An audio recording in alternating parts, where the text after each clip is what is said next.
Muri yeZimbabwe kusangana kwatiri kuita zvakare ipo pano paZimu News update apo patinoda kupa mafirst hand update anonga ari kuitika munyika yedu yeZimbabwe. So nhau yatakakubatirai nhasi tiri kunzwa kuti Chatsva Auxillia Mnangagwa vatiza paState House mushure mekunge vasvikirwa nemaorganization vanoona nekuchengetedzwa kwemadzimai. Apo patiri kuona handizivi kuti muchishona vanodaidzana kuti chi sort of like ivo ndiwamwe vemukadzi waCollins then mai wemukadzi waCollins handizivi kuti ivo pachezva vanodaidzana kuti chi. So tiri kuona kuti pane nhaurwa yanga iri kunetsa muri yeZimbabwe nanhasi iri kunetsa yaKesla tadiwa tafire nyika anova aine 22 years iri second wife yaCollins Mnangagwa ari kunzi akatora mari yakati wandei nemaproperties akati wandei aCollins Mnangagwa. Ndosaka muri kuona akafremerwa mhosva naMai Auxillia Mnangagwa kuti anga achisungiswa nanhasi ari mukati mehusungu kana bheo rakatorambiwa. So tiri kuona panapa Mai Mnangagwa vari kunzi vakazotuma CIO nemilitary kuti iende kunotora that ambuya vaCollins Mnangagwa kutoti zvinhu zvinomira zvakanaka muri yeZimbabwe. Vari kunzi vakaendeswa kumabarracks, vakarohwa kumabarracks, vakazobvako vakaendeswa kuState House kuna Amai Auxillia Mnangagwa. Zvakazongodini hapakabuda zvinhu zvakawandisisa muri yeZimbabwe. So maorganization aya tiri kuona kuti Amai Auxillia Mnangagwa ndofunga muri kuona vachipinda paupresident muna sort of like handi tiri kuona kuti vakapinda paupresident muna 2017 muri yeZimbabwe muna August. Apa takaona mazuva pakaurayiwa musi wa1 August ndo pakaurayiwa vanhu vaya vaya 2018 1 August maresults ari kunonoka kubuda vanhu vakada kuratidzira vanhu vakabayiwa chichi chimwe. So tiri kuona Mai Auxillia Mnangagwa vari kupedzisa temu yapresident Robert Mugabe paya because vaMugabe vangasati vapedza temu iyo yakazopedziswa navaMnangagwa then tobva tazoenda kumaelection 2018. So tiri kuona vaifamba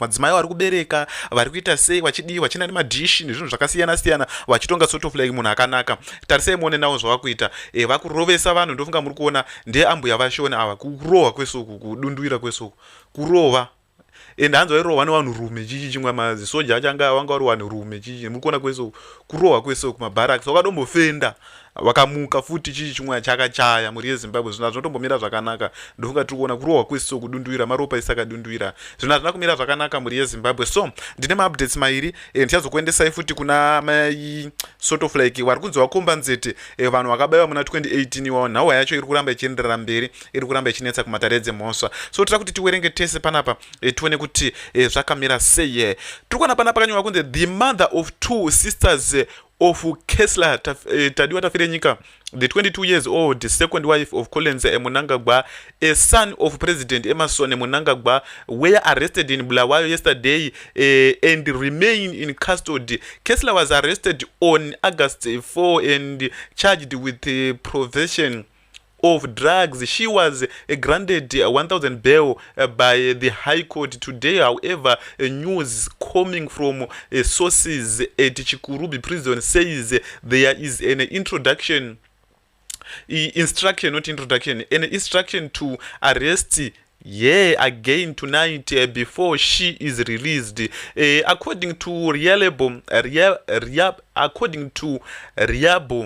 sources, Collins Mnangagwa's mother-in-law Amina Jacinda Jeseu Arabu was abducted at Coca-Cola in Harare at about noon on Thursday.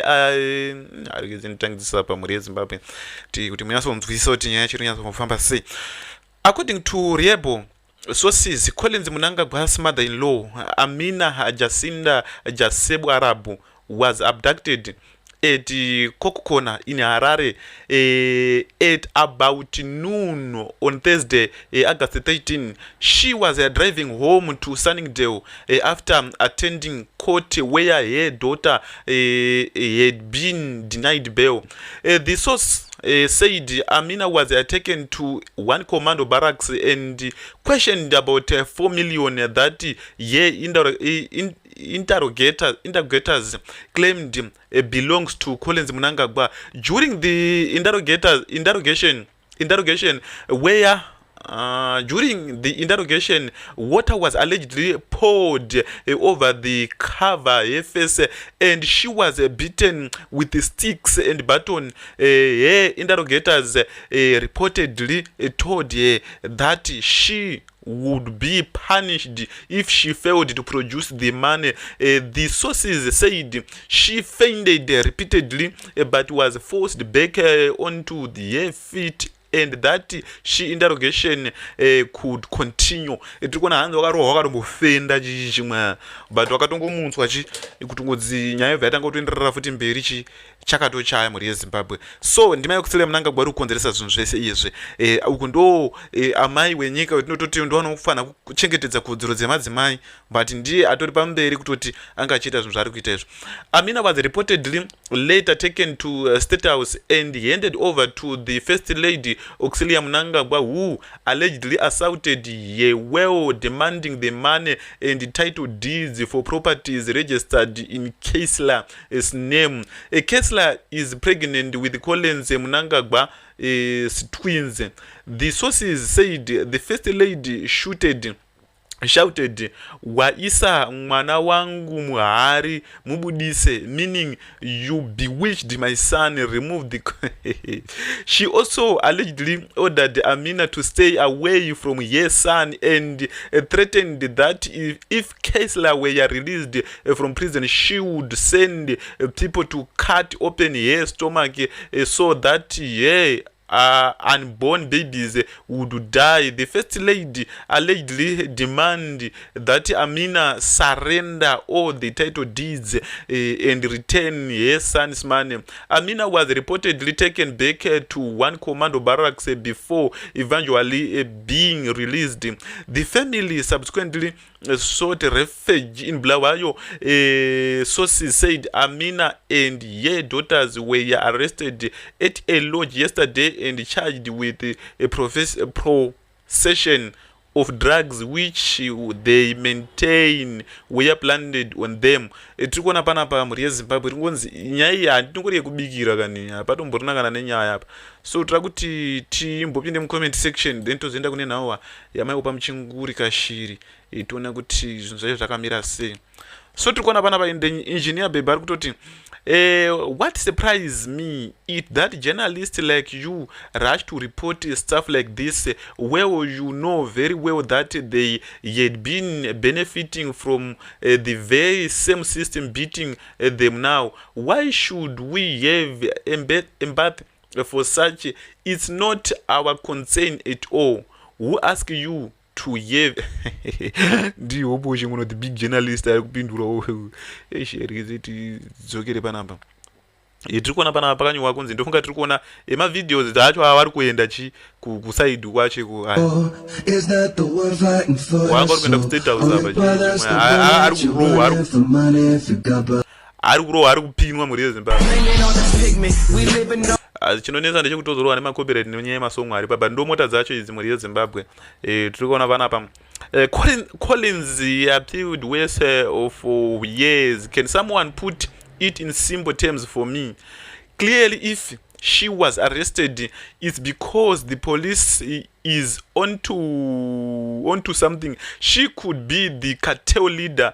I think she uses her daughter to distract these unokwara. This is exactly what government means when it says there will be zero tolerance for drug abuse and drug peddling. No surname status of connection put anyone above the law. Let the law take its course.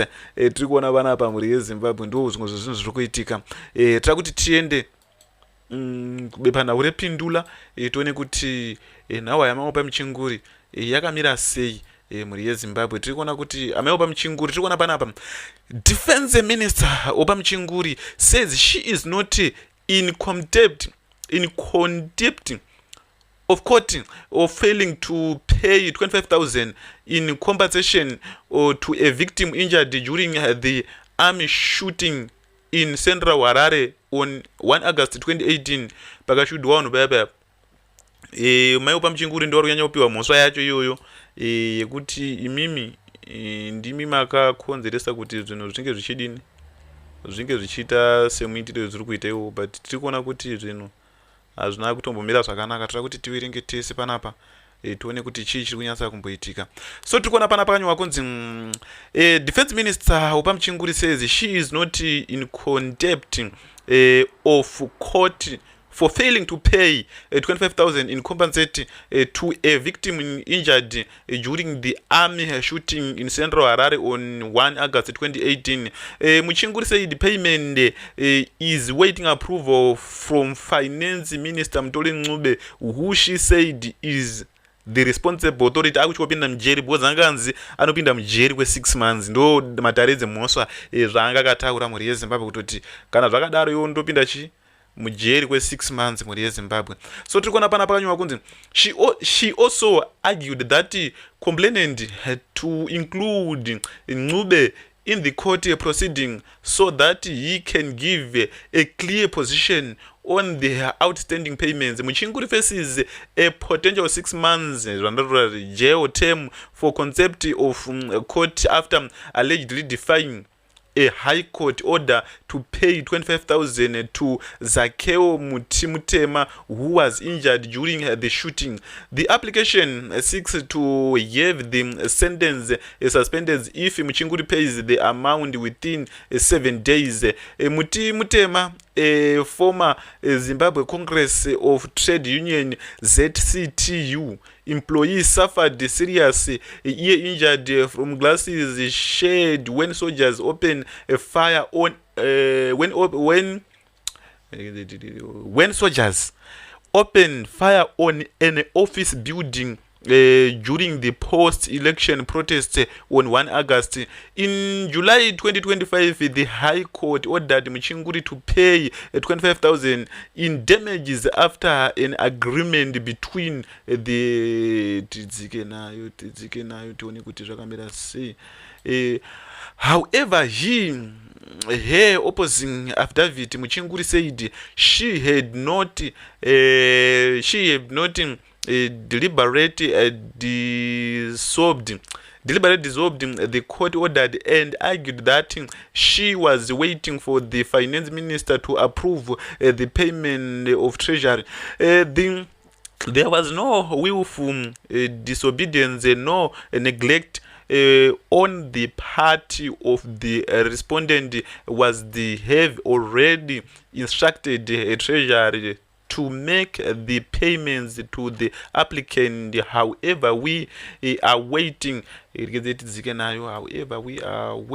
treasury to cancel in order for fill the settlement, she said.